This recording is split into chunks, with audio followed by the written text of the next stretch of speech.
सुप्रभात छात्रों, आज मैं आपके समक्ष 10वीं कक्षा का पहला पाठ आपकी पुस्तक कृतिका का पाठ नंबर 1 लेकर आपके सामने हूँ। छात्रों, आज हम, जैसा कि आपको पता है, माता का आंचल पाठ को लेकर आपके समक्ष हैं। इसके लेखक शिवपूजन सहाय जी हैं। इस पाठ में बताया गया है कि माँ का आंचल बच्चे को कितना सुकून, शांति और प्यार भरा लगता है। जब भी बच्चा बाहर बच्चों के साथ खेलकर आता है, रोता हुआ आता है, सबसे पहले वह अपनी माँ के आंचल में ही बैठता है। उसको ये लगता है कि माँ ही मेरी सब कुछ है, माँ ही मुझे इस मुसीबत से निकाल सकती है। उसको माँ पर अंधाधुंध विश्वास होता है कि चाहे मैं कुछ भी करके आऊं, मेरी माँ मेरा पक्ष लेगी। इसके विपरीत वह पिता के पास रहता है, खेलता है, कूदता है, सोता है, मंदिर जाता है, लेकिन फिर भी मुसीबत के समय माँ के पास आता है। उसको माँ का आंचल छांव भरा चंदोवा लगता है। इस पाठ में भी यही बताया गया है, जैसा कि नाम से ही विदित है, माता का आंचल। माता का आंचल लेखक को कैसा लगता है? छात्रों, ध्यान से पाठ को सुनना है। पाठ कोई कठिन नहीं है, आपको सिर्फ ध्यानपूर्वक सुनना है। अपनी पुस्तक लेकर बैठनी है, पेंसिल साथ में रखोगे। जहां भी आपको लगता है कि कठिन शब्द हैं, आप उनको अंडरलाइन करके, रेखांकित करके आपको वो शब्द लिख लेने हैं, शब्दों के अर्थ। छात्रों, अब हम अपना पाठ शुरू करते हैं। शिवपूजन सहाय। अब देखो, शुरुआत ही कहावत से हुई है। देखिए, जहां लड़कों का संग, लड़के का संग मीन्स साथ, तहां बाजे मृदंग, कि वहां ढोल बाजे मृदंग बजते हैं। और जहां बूढ़ों का संग होता है, जहां बुजुर्ग लोग होते हैं, तहां खर्चे का तंग। तो वो खर्चे की बात करते हैं। इसमें बताया गया है पाठ में, कहावत से ये पाठ शुरू होता है कि जहां पर बच्चों का संग होता है, वहां पर मौज मस्ती और हुड़दंग मचता है। और इसके विपरीत जहां बुजुर्गों की बात होती है, बुजुर्ग क्या करते हैं? खर्चे की बात को लेकर ही आगे बढ़ते हैं। खर्चा खर्चा खर्चा। अब देखिए, हमारे पिता तड़के में सुबह उठकर नहा धोकर पूजा करने बैठ जाते थे। लेखक कहते हैं कि जब हम छोटे थे, उस टाइम क्या था, जो हमारे पिताजी थे, सुबह उठकर नहा धोकर पूजा करने बैठ जाते थे। हम बचपन से ही उनके अंग लग गए थे, उनके साथ रहना शुरू कर दिया था। हम बचपन में उनके अंग लगना शुरू कर दिया था। माता से केवल दूध पीने तक का ही वास्ता था। जब हमें दूध पीना होता था, खाना खाना होता था, तब हम माँ के पास जाते थे और पिता के साथ ही खेलते थे और पिता के साथ ही सोते थे। वह अपने साथ ही हमें भी उठाते थे और नहला धुलाकर पूजा करने हमें बिठा देते थे। हम भभूत का तिलक लगा देते थे, जो छात्रों राख होती है, जो अगरबत्ती वगैरह जलाते हैं, भस्मी जिसको बोलते हैं, उसका वो तिलक लगाते थे, टीका करते थे। कुछ हंसकर, कुछ झुंझलाकर और कुछ डांटकर वह हमारे चौड़े लिलार के होते माथे पर क्या करते थे? त्रिपुंड, जैसे त्रिशूल होती है, त्रिशूल में 3 नोक होती हैं, उसको क्या बोलते हैं? त्रिपुंड। जो माथे पर तिलक लगता था, वो 3 निशान हो जाते थे ऊपर। हमारे लिलार के होते माथे में भभूत खूब खुलती थी, मीन्स वो जी भर कर लगाते थे। वह सिर में लंबी लंबी जटाएं थी, जटाएं के होते हैं बाल, और भभूत रमाने से हम खासे बम बम भोला बन जाते थे।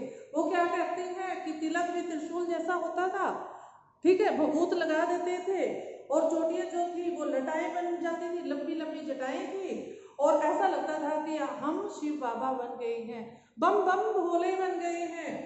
पिताजी हमें बड़े प्यार से फिर क्या बोलते थे, भोलानाथ कहकर पुकारा करते थे। पर असल में हमारा नाम क्या था, तारकेश्वर नाथ। इसको छात्रों रेखांकित कर लो और ये उत्तर आ जाएगा कि उनका बचपन का नाम क्या था। इसमें क्या लिखोगे, तारकेश्वर नाथ। और बाबूजी उनको क्या कहकर पुकारा करते थे, भोलानाथ। और वो क्या कहते थे, जो भोलानाथ थे वो अपनी पापा को बाबूजी और माँ को मैया कहकर पुकारते थे। इसको भी छात्रों रेखांकित करना है कि बचपन में भोलानाथ अपने पापा को क्या कहकर पुकारते थे और अपनी माँ को क्या कहकर पुकारते थे। जब बाबूजी रामायण का पाठ करते थे, अब रामायण की बारी आती है कि जब वो पूजा करते थे तो क्या करते थे कि हम उनकी बगल में बैठ जाते थे। बैठे बैठे आईने में अपना सामने जो शीशा था, सामने शीशा लगा हुआ था, उस पर वो अपना मुंह देखते थे। पूजा से उनको कोई लेना देना नहीं था। जब वह हमारी ओर देखते तब हम कुछ लजाकर वो क्या करते थे, फिर शर्म के मारे और मुस्कुरा कर आईना नीचे रख देते थे कि हमें शर्म आती थी और थोड़ी सी स्माइल कर देते थे और आईने को नीचे रख देते थे और पिताजी भी मुस्कुरा देते थे। वो समझ तो जाते थे लेकिन वो कुछ बोलते नहीं थे। छात्रों पूजा पाठ कर चुकने के बाद वह राम राम लिखने लगते। एक पोथी बनाई हुई थी। पोथी क्या होता है छात्रों, एक पुस्तक या कॉपी लगा लो, उस पे वो राम राम लिखते थे पूजा करने के बाद। अपनी एक रामनामा बही, रामनामा राम के नाम की बही, एक कॉपी राम नाम लिखकर उसे पाठ करने की पोथी के साथ बांध कर रख देते थे और वो 1000 बार उस पर राम राम लिखते थे।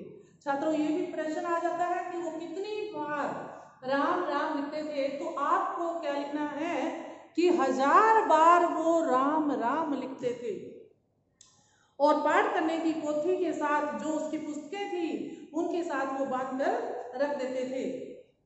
फिर देखिए छात्रों 500 बार कागज के छोटे छोटे टुकड़ों पर अब क्या करते थे, वो मछलियों को आटा खिलाते थे कि बच्चों में भी ये संस्कार बने कि नहा धोकर, सुबह उठकर नहा धोकर पूजा करे और उसके बाद कुछ दान पुण्य का काम करे। इसके लिए वो क्या करते थे, वो तालाब पर जाते थे और जो कागज की पुड़िया होती थी उनमें आटा लपेटते थे और मछलियों को जाकर खिलाते थे कि हमारे बच्चे भी ये सीखें कि मछलियों को आटा खिलाना कितना अच्छा होता है, दान पुण्य करना कितना अच्छा होता है। तो इस वजह से वो ये करते थे। देखिए 500 बार कागज के छोटे छोटे टुकड़ों पर राम नाम लिखकर आटे की गोलियों में लपेटते और उन गोलियों को लेकर गंगा जी की ओर चल पड़ते थे। उस समय भी हम उनके कंधे पर विराजमान होते थे, जैसे राम के हनुमान जी के कंधे पर कौन होता है, राम और लक्ष्मण विराजमान होते हैं। उसी प्रकार जो लेखक थे अपने पिताजी के कंधे पर जो भोलानाथ है वो विराजमान हो जाते थे, जिस प्रकार राम और लक्ष्मण होते हैं।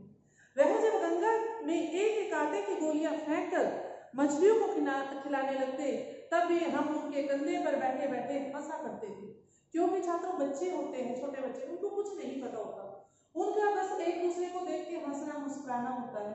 जैसे जैसे आप लोग बड़े होते जाते हो आपको हर चीज मालूम हो जाती है, ठीक है। जब हम मछलियों को चारा देकर घर की ओर लौटते थे तब बीच रास्ते में झुके हुए जो पेड़ होते थे, रास्ते में पेड़ भी पड़ते थे, तो वो उनकी टहनियों को पकड़ लेते थे और झूला झूलना शुरू कर देते थे। कभी कभी बाबूजी हमसे कुश्ती भी लड़ते, जैसे पंजा लड़ाते हैं, छोटे बच्चे होते हैं कि मैं पापा से स्ट्रॉन्ग हो गया हूँ या मम्मी से स्ट्रॉन्ग हो गया हूँ, तो वो क्या करते हैं, वो अपने पापा से पंजा लड़ाते हैं। पंजा क्या होता है, 5 उंगलियों ऐसे करके, ठीक है। और जानबूझकर क्या होता है, पापा जी क्या सोचते हैं कि हमारे बच्चे ये सोचेंगे कि हम जीत गए, वो जानबूझकर हार जाते हैं। अपने बच्चों को हमेशा पेरेंट्स क्या कर जीतता हुआ देखना चाहते हैं, ऊंचाइयों की तरफ ले जाते हुए देखना चाहते हैं, ऐसे ही लेकर करते थे। कभी कभी बाबूजी हमसे कुश्ती भी लड़ते और शिथिल होकर, शिथिल क्या होता है, कमजोर होकर हमारे बल को बढ़ावा देते हुए हमको पछाड़ देते थे, हमको पछाड़ देना मीन्स हरा देना। यह उतान पड़ जाते, उतान मीन्स पेट के बल लेट जाते और हम उनकी छाती पर चढ़ जाते। जब हम उनकी लंबी लंबी मूछें उखाड़ने लगते तब वे हंसते हंसते हमारे हाथों को मूछों से छुड़ाकर उन्हें चूम लेते, उनको बड़े अच्छे लगते। फिर हमसे खट्टा और मीठा, 2 प्रकार का मीठा रखा, किस रखी हुई थी, चुम्बन जो पापा करते थे कि एक साइड का आपका खट्टा है, एक साइड का मीठा है, आप हमें खट्टे वाला चुम्मा दो, आप हमें मीठे वाला चुम्मा दो, ऐसे वो बोलते थे। फिर जब हमसे खट्टा मीठा चुम्मा मांगने लगते तो हम बारी बारी से अपना बायां और दायां गाल उनके सामने रख देते। बाएं का खट्टा चुम्मा लेकर उन्होंने नाम रखे हुए थे, जो बाईं तरफ था ये था इसका खट्टा चुम्मा, और जो दाईं तरफ था वो मीठा चुम्मा मांगने लगते। तब अपनी दाढ़ी से हमारे कोमल गालों पर गाड़ देते। जो उनकी दाढ़ी थी, बड़ी हुई दाढ़ी थी, वो जब किस करते उनको तो वो दाढ़ी उनको चुभ जाती थी। हम झुंझलाकर फिर उनकी मूछें, जो बाबूजी की मूछें थी, उनको नोचने लगते। इस पर वह बनावटी रोना रोने लगते, वो जानबूझकर बनावटी दिखाते हुए रोते और हम अलग खड़े खड़े खिलखिलाकर हंसते रहते। उनके साथ हंसते हंसते जब हम घर आते तब उनके साथ हम भी चौके पर खाना खाने बैठ जाते। उसके बाद जब लेकर घर आते हैं तो वो खाना खाने के लिए बैठते हैं तो बच्चे भी अपने पेरेंट्स के साथ ही खाना खाते हैं, वो भी उनके पास ही बैठ जाते थे। वह हमें अपने ही हाथ से, वो क्या करते थे कि पापा जो है अपने बच्चों को अपने हाथ से खिलाना ज़्यादा पसंद करते हैं, तो वो उनके पास जब बैठ जाते थे तो अपने हाथ से एक एक और एक एक रोटी का जो टुकड़ा तोड़ते, नवाला तोड़ते और बच्चों को देते। और वो क्या करते थे, जब दाल चावल खाते थे फूल के एक कटोरे में, फूल क्या होता है, कांसे का गोरस, और भात सान कर खिलाते थे। दाल और चावल को मिक्स करके, सानना मीन्स मिक्स करके वो उनको खिलाते थे। जब हम खाकर अफर जाते, अफरना मीन्स पेट भर जाना, जब हमारा पेट भर जाता था तब मैया थोड़ा और खिलाने के लिए जिद करती थी कि माँ, फिर जिद करती थी कि मैं भी इनको खिलाऊंगी। तब बाबूजी से कहने लगती, आप तो 2-4 दाने के कोर ही बच्चे के मुंह में डालेंगे, हमसे वह थोड़ा ही खाता है, आप खिलाने का ढंग नहीं जानते बच्चे को भर मुंह कोर खिलाना चाहिए, कि आप तो छोटे छोटे से नवाले थोड़ा थोड़ा सा इनको घास, जो भात है, दाल और भात वो देते हो, लेकिन मुझे पता है जो पिता होते हैं उनको खाना खिलाना नहीं आता, आप बड़े बड़े निवाले उनके मुंह में डालिए ताकि इनका जल्दी से पेट भर जाए। देखिए क्या बोला है, जब खाएगा बड़े बड़े को, ये कहावत फिर आई है, तब पाएगा दुनिया में ठोर, कि जब बड़े बड़े टुकड़े खाएगा तो वो दुनिया में अपना साथ पाएगा। तो क्या होता है छात्रों, स्थान। देखिए मैं खिलाती हूँ, उसके बाद माँ को खिलाने लगती है। मधुए क्या जाने कि बच्चों को, मर्दुए, इसमें मर्दुए मर्दों को, आदमियों को कहा है कि मर्दुए क्या जाने कि बच्चों को कैसे खिलाया जाता है। और महतारी, महतारी मीन्स माता के हाथ से खाने से बच्चों का पेट भर जाता है, जो पापा खिलाते हैं उनसे बच्चों का पेट नहीं भरता, क्योंकि आदमी बच्चों को खाना खिलाना नहीं जानता। यह कहकर वह थाली में दही और भात, चावल और दही को मिक्स करती है, सानती है और अलग अलग क्या कैसे खिलाती है, एक उसके मुंह में डाल दिया वाला और कहा कि तोता उड़ गया, मैना उड़ गई, जैसे बच्चों को गांव में अब भी करते हैं कि तोता, मैना, कबूतर, हंस, मोर आदि के बनावटी नाम रखकर यह कहते हुए खिलाती कि जल्दी खा ले, नहीं तो मोर आ जाएगा, तोता आ जाएगा और वो खा जाएगा और आप भूखे रह जाओगे। उड़ने का मौका ही नहीं मिलता था, पर हम इतनी जल्दी जल्दी खा लेते थे कि मोर, तोता, कबूतर उनके उड़ने का सवाल ही नहीं पैदा होता था। जब हम सब बनावटी चिड़िया को चट कर जाते, मीन्स उस खाने को चट कर जाते, तो बाबूजी कहने लगते, अच्छा अब तो राजा हो, जाओ खेलो, अब आपने खाना खा लिया, अब जाकर खेलो। बस हम उठकर उछलने कूदने लगते और फिर रस्सी में बंधा हुआ काठ का घोड़ा जो था, लकड़ी का जो घोड़ा था, उसे लेकर नंग धड़ंग बाहर गली में खेलने के लिए चले जाते। पहले क्या होता था कि शरीर पर बच्चे के कपड़े थे या नहीं थे, वो उनको इतनी परवाह नहीं होती थी, और मिट्टी में, घास में कहीं भी बच्चे खेले तो इसी वजह से बच्चे मजबूत होते थे। मिट्टी में भी खेलते थे, गर्मी में भी खेलते थे, सर्दी में भी खेलते थे, सड़क पर मतलब हर जगह बच्चे खेल लेते थे, कोई डर नहीं था।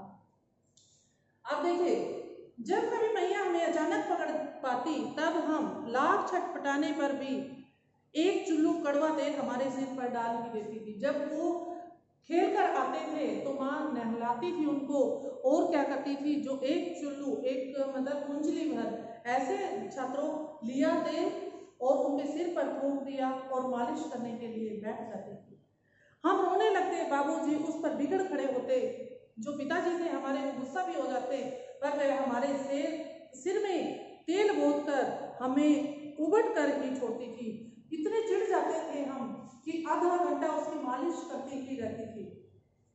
फिर हमारी कहाँ पर वो तेल लगाती थी, हमारी नाभि में भी तेल लगाती थी और लिलार में काजल की बिंदी जो माथा था उस पर फिर वो काजल की बिंदी भी लगाती थी।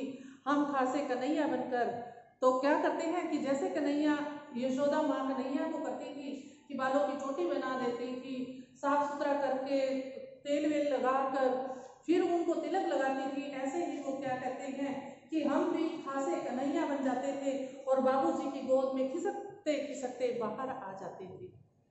ये देखिए कि उस समय में क्या था। अब धीरे धीरे पाठ आगे की तरफ भी जाएगा, उसके बाद भी बताया जाएगा कि पहले के जमाने में क्या होता था और अब क्या होता है। बाहर जा आते ही हमारी बाढ़ जोतने वाला बालकों का एक झुंड मिल जाता था। जैसे ही हम नहा धोकर हमारी माँ हमें तेल की मालिश लगा के, टीका वगैरह लगाकर छोड़ती थी, तभी भी हमारे दोस्तों का जो झुंड था वो आ जाता था और हम उस खेल के साथियों को देखते ही सिसकना भूलकर बाबूजी की गोद से उतर पड़ते और अपने हमजोली जो साथ में एक जैसी उम्र के हमजोली को बोलते हैं कि दल में मिलकर तमाशे करने लग जाते थे। फिर खेल तमाशा हमारा शुरू हो जाता था। तमाशे भी ऐसे ऐसे नहीं, आप देखिए कि वो खेल खेल में क्या क्या करते थे। कभी मिठाई की दुकान बनाते थे, मिठाई में मिट्टी के ढेले की मिठाई बना ली, पत्तों की पत्तल बना ली, दोने बना लिए, इस टाइप के। अब देखिए तमाशे भी ऐसे ऐसे नहीं करते थे, तरह तरह के नाटक चबूतरों का एक कोना ही नाटक घर बन जाता था। जो हमारे घर के बाहर चबूतरे होते थे उस पर वो बैठकर खेलते थे और वही हमारा क्या बन जाता था, नाटक घर बन जाता था, जहां हम नाटक करते थे। बाबूजी जिस छोटी चौकी पर बैठकर नाचते थे वही रंगमंच बन जाती थी, वहीं पर वो सारा काम करते थे। उसी पर सरकंडे के खंभों पर कागज का चंदोवा तानकर, चंदोवा मीन्स चुन्नी तानकर, सरकंडा क्या होता है, घास, पतली घास जिसको बोलते हैं वो सरकंडा होता है, तानकर मिठाइयों की दुकान लगाई जाती है। मिठाई की दुकान बना ली एक ने, उसमें चिलम के ऊंचे पर, चिलम जो पीते हैं सर्कल टाइप होती है और लंबी सी होती है जैसे आइसक्रीम होती है उस टाइप के, खोंचे पर कपड़े के थालों में ढेले के लड्डू, जो मिट्टी के बड़े बड़े ढेले थे उसके लड्डू बन जाते, पत्तों की पूरी और कचौरी बन जाती, गीली मिट्टी की जलेबियां बन जाती, फूटे घड़े के टुकड़ों के बताशे बन जाते और मिठाइयाँ सजाई जाती। ठीकरों के बटखरे और जस्ते के छोटे छोटे टुकड़ों के पैसे बनाते, फिर वो पैसे भी बना लेते। हम ही लोग खरीदार होते और हम ही लोग दुकानदार होते। खरीदने वाले भी हम में से एक दो होता और बेचने वाला भी एक दो ही होता। बाबूजी भी 2-4 गोरखपुरी पैसे खरीद लेते थे। बाबूजी भी आते थे और वो भी खरीद लेते थे। थोड़ी देर में मिठाई की दुकान बढ़ाकर मीन्स वो उसको तोड़ देते थे और फिर वो घर बना लेते थे। घरौंदा क्या होता है, छोटा घर। धूल की मेड़, दीवार बनती और तिनकों का छप्पर, जो मिट्टी थी उसकी वो दीवार बना लेते थे और जो घास फूस के तिनके थे उसका छप्पर बना लेते थे, शेड बना लेते थे, ऊपर छत बना लेते थे। दातुन, जिस प्रकार दातुन के खंभे हो जाते थे, दिया सिलाई की पेटियों के किवाड़ बना लेते थे। इसको छात्रों रेखांकित करके लिखना है, ये उत्तर होगा कि वो अपना घर कैसे बनाते थे। ये देखिए, धूल की मेड़ दीवार बनती, तिनकों का छप्पर बनता, दातुन के खंभे बनते, दिया सिलाई की पेटियों के किवाड़ बनते, घड़े के मुहड़े की चूल्हा चक्की, दिए की कुल्हाड़ी और बाबूजी की पूजा वाली आमचनी कलछी जो थी वो कलछी बन जाती। पानी के घी, धूल के पिसान और बालू की चीनी से हम लोग योनार तैयार करते। योनार क्या होता है छात्रों? भोजन। इसको रेखांकित करके लिख लो। तभी हम ही लोग योनार करते, हम ही लोगों की योनार बैठती थी। जो छोटे छोटे बच्चे थे वो ही सब बनाते थे और खाते थे। जब पंगत बैठ जाती, पंगत क्या होता है? खाने वाले बैठ जाते, तब बाबूजी भी धीरे से आकर पात के अंत में जो पत्ते की दीवार बनाई हुई थी वहां पर बैठ जाते, जीमने के लिए बैठ जाते, मीन्स खाना खाने के लिए बैठ जाते। उनको बैठते देखते हम लोग हंसकर और घरौंदा बिगाड़ कर भाग जाते। जैसे उनके बाबूजी आकर बैठते, वो क्या करते? फटाफट से घर गिराया और तुरंत हंसकर दौड़ पड़े। वह भी हंसते हंसते लोटपोट हो जाते और कहने लगते, भोजन भोलानाथ, भोजन कब मिलेगा? कभी कभी हम लोग बारात का भी जुलूस निकालते, कनस्तर का तंबूरा बजता, फिर क्या करते? कनस्तर होता उसका बाजा बनाते, अमोले को घिसकर, अमोले क्या होता है छात्रों? आम का उगता हुआ पौधा, जो छोटा सा पौधा होता है जो उसकी गुठली होती है उसको बच्चे घिसकर बजाने वाला कुछ बनाते हैं, उसको क्या बोलते हैं? अमोले को घिसकर वो शहनाई बजाते। और टूटे चूहेदानी की पालकी बनती, हम समधी बनकर बकरे पर चढ़ लेते और चबूतरे के एक कोने से चलकर बारात दूसरे कोने तक पहुंच जाती थी। एक घर के जो चबूतरा था एक कोने पर वो बैठे होते थे, दूसरे पे वो एक मायके वाले बन जाते थे, एक ससुराल वाले। बारात वहां से चलती थी और वहां तक पहुंच जाती थी। वहां काठ की पटरियों से घिरे, गोबर से लिपे, आम और केले की टहनियों से सजाए हुए छोटे आंगन में कुल्हे का कलसा रख दिया जाता। जो कुल्ले टाइप होते हैं, जैसे दीपावली पे पूजन करते हैं, कुल्हड़ जिसको बोलते हैं, उस पे कलसा रखा जाता। वहीं पहुंचकर बारात लौट आती। लौटने के समय खटोली पर लाल ओहार, ओहार क्या होता है छात्रों? पर्दे के लिए डाला हुआ कपड़ा। जैसे क्या होता था? पालकी जिसको बोलते थे, जहां पर जो शादी होती है जिसको हम डोली बोलते हैं या पालकी, उसमें दुल्हन बैठकर आती है, ऐसे ही वो करते थे।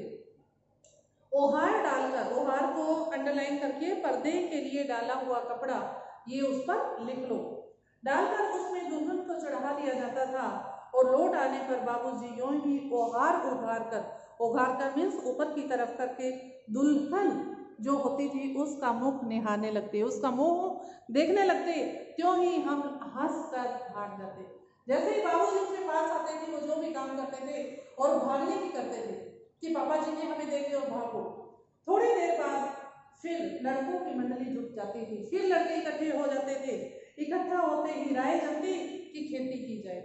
फिर उन्होंने क्या किया? पहले मिठाई की दुकान बनाई, उसके बाद छोटे छोटे घर बनाए, उसके बाद अब क्या करते हैं? वो खेती करते हैं। खेती, अब वो खेत बनाते हैं। देखिए थोड़ी बात फिर खेती की जाए, बस चबूतरे की छोर पर घिरनी गड़ जाती और उसके नीचे की गली कुआं बन जाती। फिर उन्होंने गली को उसी चबूतरे पर वो खेलते रहते।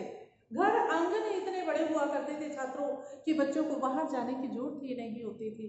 घर आंगन में ही वो कभी वो मिठाई की दुकान सजा लेते थे और कभी घर बना लेते थे, कभी नाटक मंच बन जाता था, वहीं पर नाटक करते थे। अब बारात भी वहीं से निकली है, अब खेती भी वहीं होगी।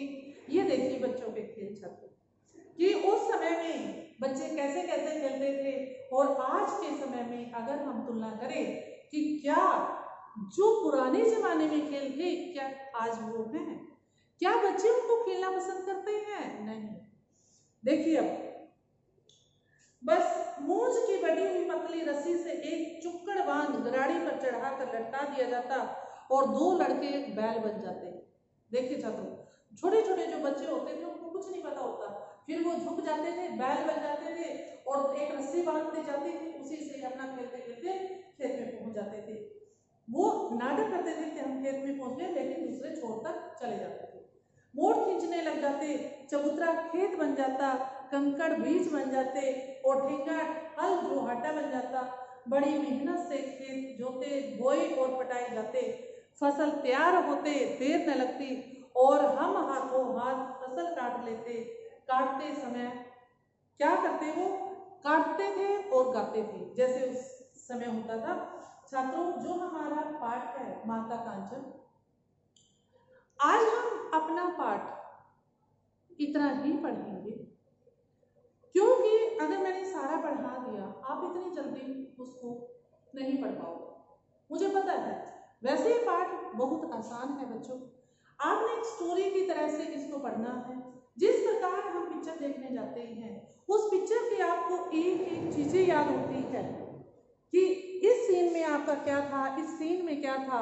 इसी तरह से अगर बच्चों आप इसको करोगे, माता का आंचल पाठ के नाम से, जैसे मैंने बताया, विदित होता है, ज्ञात होता है कि माता का आंचल लेखक को क्या लगता है, प्यार भरा चंदोवा लगता है, जिसकी छांव में लेखक रहना चाहता है। कोई भी शरारत करके आता है, कुछ भी होती है, जो भी वो, लेकिन छुपता मां के आंचल में ही है। ठीक है, इसका सार यही है। और पाठ देखो पढ़ते हुए आपको अच्छा भी लगेगा।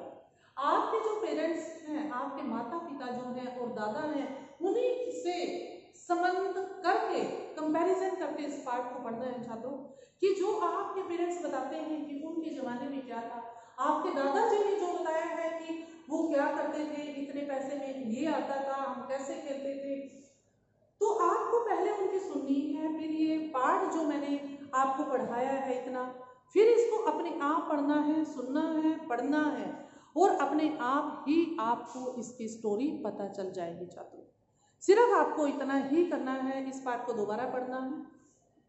कहीं भी अगर कोई दिक्कत आती है तो आप, जैसा मैं बोलती हूँ, ग्रुप में आप पूछ सकते हो।